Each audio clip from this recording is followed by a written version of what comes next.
पागल कहई छौ जमाना सुन मैया गे पागल कहई छै जमाना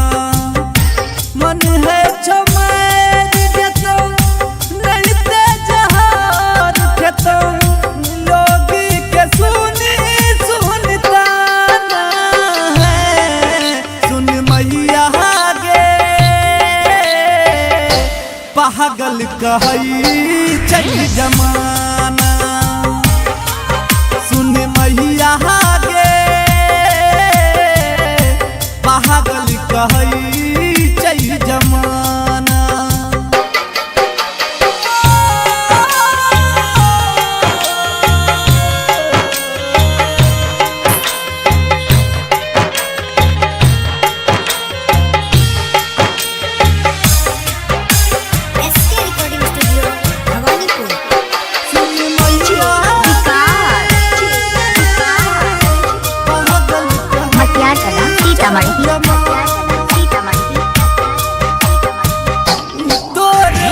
पास हो मैया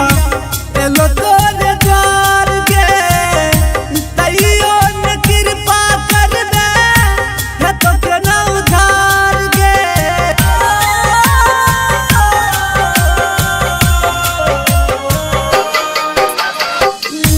तोरे पास हो मैया एलो तोरे द्वार गे तैयो न कृपा कर दे तो केना उधार गे घुट घुट के मेर देबो नहीं ते जोर खबो लगबा के उनी सुनता ना है सुन मैया गे पागल कहई छौ जमाना सुन मैया पागल कहई छै जमाना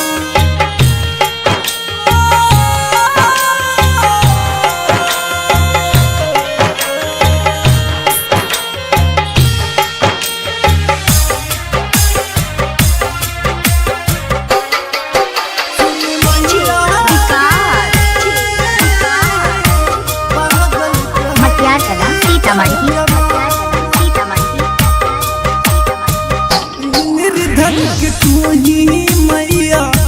तू ही धनवान गे तोरा सिवा मैया जब खून ठाम गे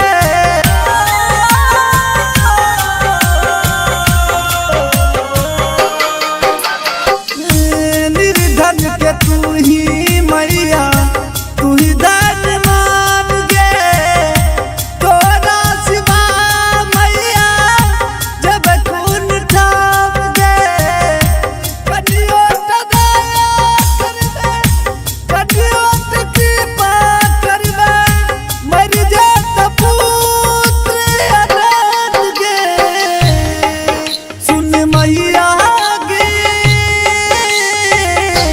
पागल कहई छौ जमाना सुन मैया गे पागल कहई छौ जमाना।